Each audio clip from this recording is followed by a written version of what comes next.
How about that? That's very true. That is very true. Now, would you say that that is one of the traits of highly successful leaders, that stick-to-itiveness, or how would you phrase that?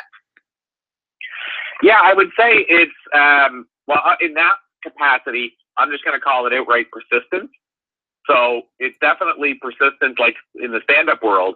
But what I find is that the high achievers, they actually carry that over and have what I'm going to call almost patient persistence or passive persistence, because there's sometimes whenever you're, let's say, working with a client and you want to be persistent so that they know you want their business and you want to be there. But if you're too aggressive, then you go to the other side where they just say this person is too intense and too aggressive and that type of thing. So it depends on, I think, what you're doing, but the persistence, whether it's active persistence or passive persistence, is still definitely a key trait. So just like I said, most high achievers, I think, know how to turn it on so that if it's a circumstance where they need to be full on persistent, they are, and then they also know when to pull back and just be patiently persistent.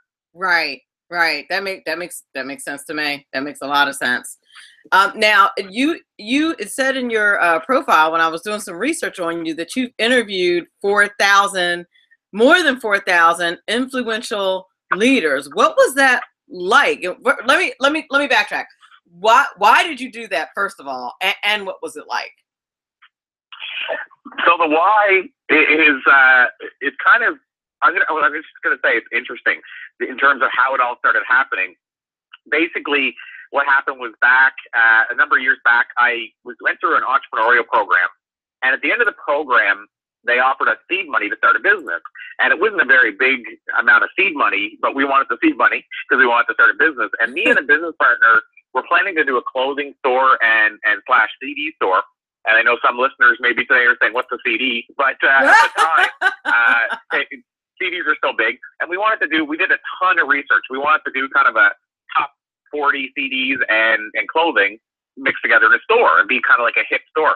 But what we learned through the process is that we were going to have to come up with something like 200 or 250,000 each.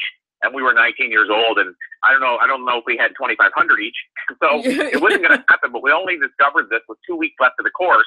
And they kind of said, well, here's the deal. If you want the money, you need to have a business plan and an actual business that you can start. So I said to Tyler, who was my business partner at the time, why don't we go, like, I've enjoyed this interviewing stuff we've been doing, like interviewing all these potential suppliers and even some business owners locally, because we had to go find mentors. And I said, why don't we try to find a way that we can do this, like do the interviews, distribute it to people, get it out to people somehow, and make money with it. And so what we came up with was a business publication that would be similar to, let's say, Success Magazine, or a lesser extent, the Oprah Magazine. Oh, yeah. One of those two. But in a business newspaper type version in a small sort of city. So that's kind of what we did. We launched that. And so what happened is within about a month, I mean, it was kind of my baby. Like, I came up with the idea and suggestion to do it, and I was really gung-ho. I think he came along for the ride, and he didn't get too excited when he realized we were going to have to do cold calls and make sales to actually fund the paper, because it wasn't a paper you could charge a price for. In the town we were in, you would have to sell advertising. So I ran the paper for about a year. He moved on after about a month. But what happened was, instead of getting sort of addicted about that business or the selling ads or anything like that, I got obsessed with the interviews that we're doing. And so that's sort of how it started. And I guess the why I continue doing and what I sort of get from it is the obsession has never disappeared. I took a big break in between because I moved across the country, got into a sales role with a Fortune 500 company, and spent 10 years of a sales career kind of learning the ropes in that way. But then when I moved back to the region I was from, I always felt I never closed the door properly on that publication. So I relaunched and then ran a similar publication monthly for 6 years. Wow. And so those interviews started piling up. But I realized quickly once I started doing it again, I had missed the interviews. And then as I continued going, I became obsessed with those. And that was back in 2005 when I relaunched. So I guess that's now 12 years ago, and I haven't stopped. So the answer as to why is I'm obsessed with it. And sort of what I get from it is I can go back and study the people that I learned from. And it's so exciting to me to see what the commonalities are, to see what the secrets are, to see what they're doing, these top leaders, if you will, or influential leaders, or enlightened super achievers, I've called them. I like that. What they're doing differently. So anyway, that's the what and the why. I like that. Enlightened super achievers. I love that. That's good stuff. That's good. Well, that's great. To be honest, I used to call it high achievers, and during talks, I would notice that some people resonated really well with that, some not so much. So, like all things, you ask questions if you don't know what's going on. So I had surveys I always handed out. So I added that question to figure out what was going on with that title. And what I come to find out is that people associated the high achiever with some of it was good, but other people had negative connotations because they may have worked with people that they called high achievers around the office, let's say in sales, who stepped on everybody else to get to the top. Yes. And so I repositioned the phrase to enlightened super achievers because I wanted to focus it more on the people that would help people get to the top. So like the late Zig Ziglar, who, he didn't just go to the top himself. He drugged people up with him. He hoisted people in front of him. He wanted to make sure everybody, and he even had a quote that said, if you can just help enough other people get what they want, you'll certainly get what you want, or something to that effect. Yes. So I basically coined the enlightened super achievers because I felt they were enlightened because they realized it wasn't just about themselves. Exactly. Yeah, Les Brown is a huge Zig Ziglar fan, a mentor of his, which I think everybody knows who Les Brown is, right? Yeah, I'm actually a big Les Brown fan, and my girlfriend actually this morning, as she was getting ready to leave, I was listening to Les Brown just this morning, and so I was hearing his voice just like literally today. I was too. Early this morning. Yep. Such a James Redfield, a guy we've had on the show numerous times, who's the author of A Celestine Prophecy, which is a book that sold over 20 million copies, and it kind of helped create a thought movement and thought leadership type movement. And anyway, James Redfield calls those mysterious coincidences. Yes. And really, when you say mysterious coincidences, what he's saying is they're not really coincidence at all. Absolutely. Some people call them synchronicities. Absolutely. I've heard that term, and I refer to it as divine timing. That's actually one of my favorites, because if you believe in a higher power, which I certainly do, then you have to be a believer in divine timing. So I'm a huge fan of divine timing. But nice. I love that. That's such a great phrase. What, divine timing? Well, it's true, because here's the thing about the Almighty. He sees the difference between him and us is that he can see everything. If you think about it, at least this is the way I see it. You and I are just these players in this big, huge world. But Almighty God can look down and see all the movements. And knows us so well. So when things just come together like that, I look at it as his way of saying, you two need each other right now for the greater good. So, and he makes it happen. At least love it. That's awesome. That's my little philosophy, if you will, on the way God works. At least that's the way I find he moves in my life. So, and I like it. And I love it. In fact, when I see that happen, and it's happened more than once on my show too. I was talking to a blogger in Thailand who's an entrepreneur. He's a traveler, entrepreneur all around the world, and I got him at the last minute too, like you, same situation. Usually I have people weeks ahead of time, but then I have these holes where I just couldn't get anybody that day for whatever reason. And I got him. Turns out he's from New Jersey. I'm speaking to him from Thailand. He's a world traveler, and he had also read a book. We had also read the same book called A Course in Miracles. I don't know if you've ever heard of that book by Marianne Williamson. Oh, yes. Yeah, we had Marianne on the show, and absolutely, yeah. She's, I love her stuff. Yeah. I was wondering how the name was so familiar, the name of the book, but yeah. Of course, yeah. Totally know it. She wrote A Course in Miracles. Well, he had read that book, and while he was speaking to me from Thailand, he literally grew up like an hour from where I live. It was crazy. It was crazy. Yeah, that is. I asked him what he attributes to his success. And he said what I've never heard any entrepreneur say, which is God and giving. I didn't expect him to say that. I never expected to hear an entrepreneur say that. I believe it. Wow. Mind blowing, right? Absolutely. Well, and I don't know why this popped into my head, but because I guess I've done a lot of interviews and I have a good memory, certain things trigger other memories. And I don't know why this just popped into my head, but one of my favorite quotes on the show, and I think it was probably 2 years ago, we had Mark Victor Hansen, who's the co-creator of the Chicken Soup for the Soul series. Yes. And Mark said, I think I asked him, what does he think an entrepreneur is? Because he talked different ways about an entrepreneur. I said, I think I might have said, how do you define an entrepreneur? And he said, I think a real entrepreneur is somebody who serves for the sake of serving, loves for the sake of loving, and cares for the sake of caring. Ah, I love that. That. Yeah, it just gave me shivers when he said it. Ah, that's beautiful. I love that. And that's basically, I wish I could call his name now. That's basically what he said. He said giving was the most important factor in him being a successful entrepreneur. And I was floored. Well, and the giving is what made me think of that quote. Just that, when you said the giving, I thought about him sharing that. And what's interesting, if you go to maybe a success trait, him and Jack Canfield, so the two co-creators of the Chicken Soup for the Soul series, they've discovered in their work that it's tithing, so giving away as well. Yes. A certain percentage of every project you work on. So based on what he told me, both of them separately, they've never worked on a project where they didn't give at least 10% away from the project. And so the Chicken Soup for the Soul series, to my knowledge now, is 500 million copies in print. Well, I know it's more than that, so I don't know how much more. But so you can imagine how much they've been able to give back.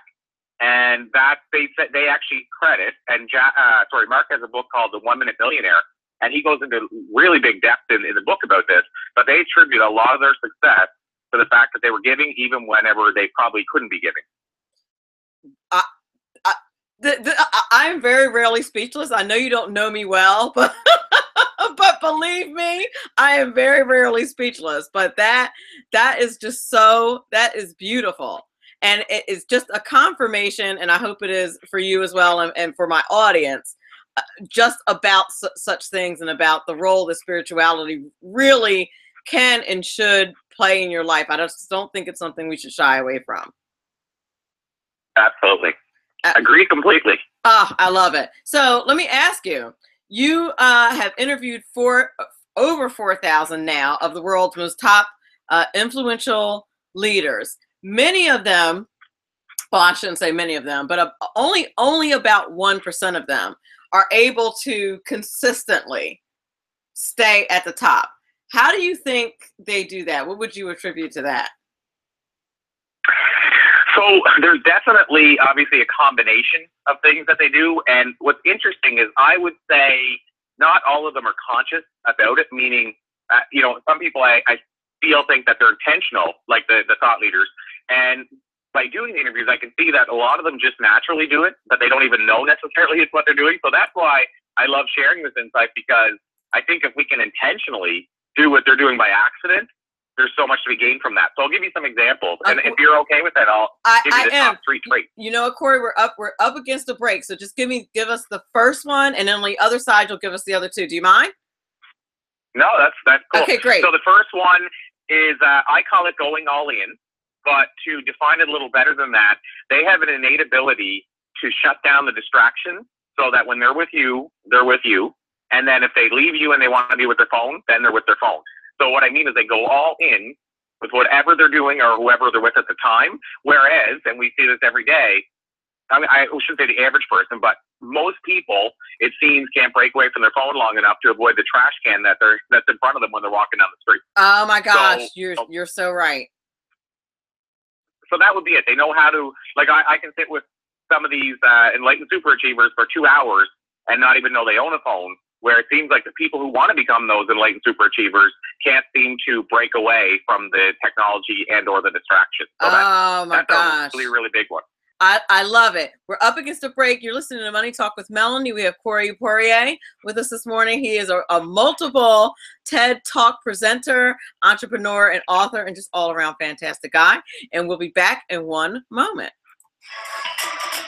From the war front to the streets of our nation's capital, men of faith, Dr. Michael Jones, the underground professor, and Kenneth McClinton, the exceptional conservative. bring both constitutional gravitas and spiritual perspective on today's issues to the most influential Christian urban talk show, 9:05 p.m. Eastern, Thursdays. It's a new day on New Day, Black and Red.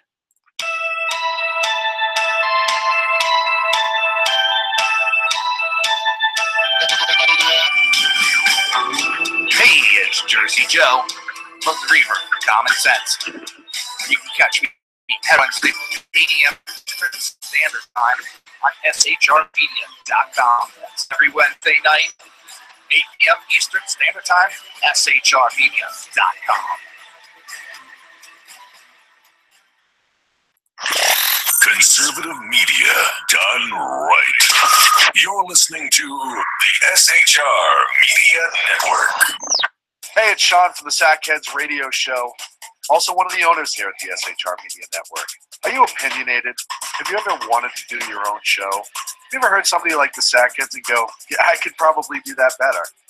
Well, now's your chance. Send me a 5-minute clip at sackheadsradio@gmail.com, and maybe you can be part of the SHR broadcasting team. sackheadsradio@gmail.com. Times are dark. The people are misled by corrupt politicians, lied to by establishment media, and deceived by the false messages of Islam. A nation looking for direction needs a guide. It needs a man with a cane. I'm Dave Milner. Join me on Spreaker, SHR Media, Pundit Press Radio, and YouTube through the SHR Media page for a different kind of commentary on the unpleasant blind eye, because the truth is not always pleasant.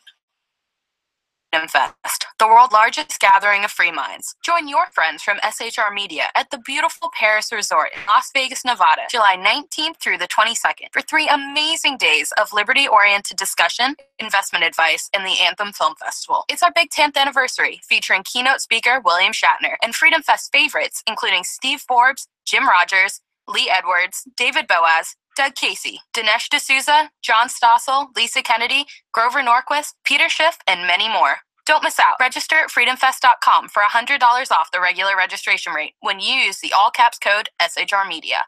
Featuring right thinking from a left brain and doing the job the American maggots won't. BZ is fundamentally changing America one diaper at a time.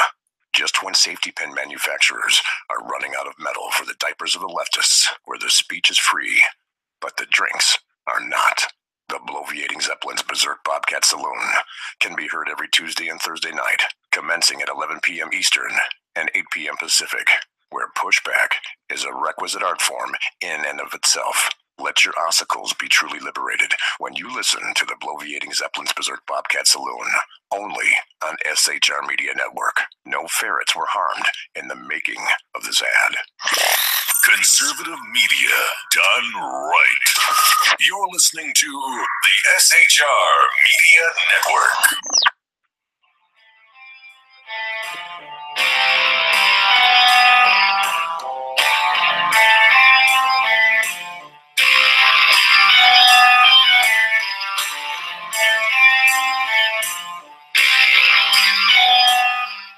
Okay, we are back. You're listening to Money Talk with Melanie. This is your business diva, Melanie Collette, and we are on with Corey Poirier today. I got it now.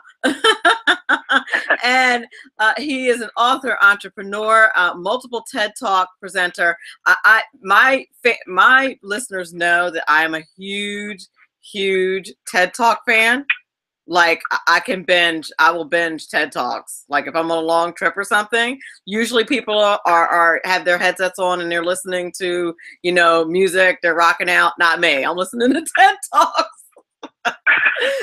That's how bad I have it for TED Talks. So I love that you've been a presenter multiple times. Okay, so you were in the middle of telling us, you were giving us 3 ways that the people who are consistent and stay in the top 1% of their game, how they do it. And the first one you said was that they were free from distractions. They're able to focus on the people that they're with, whatever task it is that they have at hand. They're not like, they don't have their faces buried in their phones. Yeah, absolutely. And So if I continue down the path of the top three, the second one would be that they had the ability to keep feeding their mind, and I'll add in efficiently, long after most people would stop learning. So they're lifelong learners. They've dedicated themselves to continuing to find new ways and efficient ways to feed their mind and bring in knowledge so that they kind of stay ahead of the game, if you will. So I just call them lifelong learners. But really, it's that they've dedicated to continue learning. And, I do believe the saying that says when we stop learning, we basically either stop growing or we die. Absolutely. And so these people get this, and they make sure that they're efficient with it. So, if they could get the insight, let's say, from a show in 15 minutes, or they could read a book that would take them 3 days. If, like me, I'm a reader, I love reading books. But if I can get the information quicker through a TED Talk or something, then I'll go that route first, and then I'll make time to read the book later. But if I need the information now, I try to find the most efficient way. Yes. And what's great about today for these influential leaders is there's more ways to learn efficiently than there ever has been before. So they know how to tap into that. But to put a stamp on this, if you think about it, the leaders of yesterday, so your Einsteins or Henry Ford, all the leaders of 100 plus years ago had one thing in common, and that was even if they only finished grade 3, they all had a personal library. So they all believed in continual learning. And we went to Concord, Massachusetts, and we were checking out Ralph Waldo Emerson's his library and his house, his homestead and stuff. And I think he, it was like 1880s. I think that he was a prolific writer during his lifetime. And his library, I think from the 1800s, his library would rival most public libraries at the time. Wow. And this is a common trait you saw all the time, is that, like I said, the Henry Ford, so I think finished grade 3. I think I remember hearing that one time, had a personal library. And so he was diving into books, even though he never finished his formal schooling. So Zig Ziglar, going back to Zig for a second, had this great quote, and he said something along the lines of, you can finish your formal schooling, and it may even be easy, but you'll never finish your education, and it's seldom easy. Yes. Yes, indeed. That is so. I very proudly glanced over at my personal library when you said that. I hope that means I'm destined for greatness. Absolutely. And, I mean, if you think about it in terms of, the people that, like I mentioned, for example, I'll go back to the same well and mention Jack Canfield again, because one of the things he said during the interview as well, which I thought was profound, and why I bring him up in this case is, he is impacting millions of lives a year. With Chicken Soup, they're approaching, I think, 1 billion lives they've impacted with that series. And so Jack, at 71, I think he is now, but this was about 2 years ago he said this, he came back from a Tony Robbins conference, and he was at the back taking more notes than probably that 19-year-old who needs it way more than Jack, even though he'll go backstage and him and Tony will talk about different ideas and share ideas together. And even though he has access to Tony personally, he still goes to Tony's seminar, sits through the whole seminar, and fills up notepads of notes. So these lifelong learners, they get it. They get that it's about continuing to feed your mind long after most people would long be gone out the door.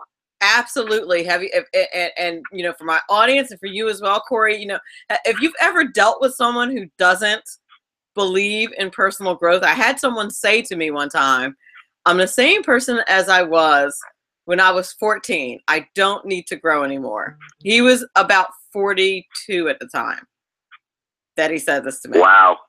Yes. That person would be my ex-husband, but that's kind of knew it was over then. The true story. He was dead serious. He just didn't get the whole personal growth thing. It's kind of funny. But yeah, he was serious. And so, you really do. I totally co-sign the personal growth thing. There's a third, or was that the third? Yes. There's a third. No, there is definitely a third. And so what I'll say too is to answer the question as to whether I come across people like that. And as a speaker, absolutely. I've been hired to do talks where I can see, even like, I remember one time I did this university program where it was 6 months with the same group, and then I switched for 6 months and then switched again. And the first group I had, I remember specifically, there was one guy in the room, and he had his arms crossed at the start, the very first day. It's always a good sign. Yeah, right. People, you can have your arm crossed, you're cold or all that stuff, but this guy had it closed and he was shut down. And he was actually making comments like, yeah, don't buy it. No, that's not true. But it was like little snide, short comments that were under his breath. So it was almost like you could say, I never said that, but everybody could hear him. Right. Anyway, long story short, within about 3 weeks, and this is the funny part when that happens. It doesn't happen all the time, of course. It's the hardest people to reach. But he actually turned around to the point where he'd tell other people to quiet down, and he was actually taking the most from it. So that's, one of those great, life experiences when you turn someone around. But what I'm getting at is that that's not common. So, I mean, when somebody's really that shut down, it takes a big moment to change their mind about the importance of personal growth. So that's an aside, if you will, of that second trait. But the most common trait, so I left the best for last. It's the very most common trait by far. So in other words, this one, it's almost absolute, with these interviews that I've discovered this. Now, when I say this, some of your listeners may already be there. So, I hope I'm not sharing something that they're already doing. But what it is these high achievers, these enlightened super achievers, whatever tag you want to put on the person, they've discovered the importance of living on purpose. And so when I say on purpose, I mean their purpose. So living on purpose or living with passion. And now I start to say, they discovered and lived their why, because I find people are actually, passion is becoming a little overused, and so is purpose. So people I'm discovering on our show are sort of turning against the word, and it's turning sort of into a negative, which it was never intended to be, but everybody's saying passion, passion, passion. But whatever tag you want to put on it, we know when we feel it inside what it is. So that thing, that fire in your belly, these high achievers, they're living exactly what they're being called to do. And that's why they wake up every day excited to do it all over again. But here's the interesting part. When I say that, it's like the cell phone thing. It's not the norm. I've heard percentages, and I don't know, you hear these studies all the time, so I don't know how accurate they are, but I've heard the same number many times. And the number was that roughly 5%, they estimate, of people will ever discover their passion in their lifetime. Oh my gosh, that's so sad. So it's scary when you think only 5%, and yet the top 1% all have it in common. Wow. And we just had another moment of synchronicity. I need you to know. So I've been talking to a close friend of mine about my purpose. And he has been asking me for months. He's like, you need to ask the Lord what your calling is. You need to ask. You need to make sure we're both Christians. And he's like, you need to make sure you ask specifically what your life's purpose is. And so I had, and here recently, the answers to that have been coming. So Sunday, the pastor's talk was, how do you know what God's called you to do? Wow. Yes. And then just now I got you. And what did you just say? You need to find your purpose or your calling. Love it. Exactly. So if people who don't believe that God answers prayers, you're lost. I don't know how to help you other than to give you examples like this one. I just don't. But that is key. And what the pastor talked about is the same thing you just talked about, basically, is that, doors will open. It won't be a struggle when you're living your purpose, but you have to find out, as you put it, your why. And a lot of people put it that way too. Yeah, and I'll add in, and this is totally up to you, Melanie, whether it's okay for me to share this, but I actually put out a book called Why, and it's actually, the book is literally just called Why, and we released it about a month, 3 weeks ago, and it's still free. Completely free. It's a digital book, but it's completely free right now. It's like 200 pages, 150 quotes included by thought leaders that we've interviewed. But because I wouldn't have time to do it on the show, if people want to know, if they want strategy for how to discover their why, and if you're okay with me offering the book, absolutely, go for it. Go for it. I love it. Cool. So it's literally, it's pretty easy. The website's The Book of Why. So just thebookofwhy.com. And it'll ask for a code whenever you go to grab the book. And the code is simply the lowercase word Y. So just WHY. Brilliant. That's why you're a repeat TED Talk presenter. That's brilliant. And how can people get in touch with you if there's a CEO or someone listening who wants to get you to to give a presentation at their conference or whatever, or get your writings. You do a lot of stuff. You have your own radio show. If anyone wants to get in touch with you to do that, how do they do that? So there's probably two methods, both fairly easy.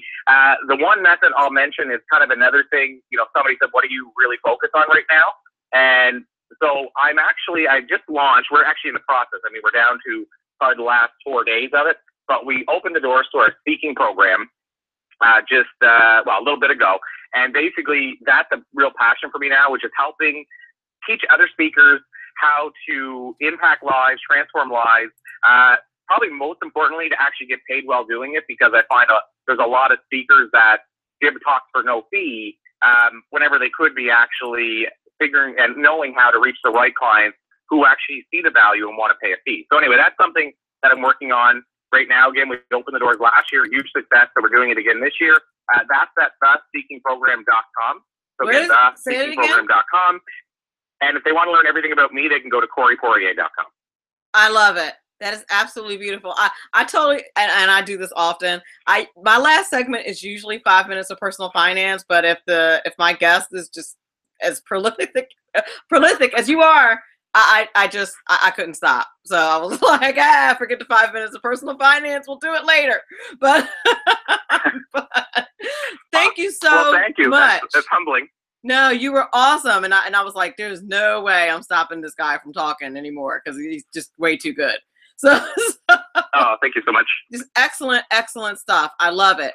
Thank you so much for doing the show today. I can't tell you how much I appreciate having you on the show. I hope you'll come back. Oh, I'd be honored, and thank you for giving me an extra purpose today and for giving people a voice to share their message, because it's ever so important. Absolutely. You have a great day.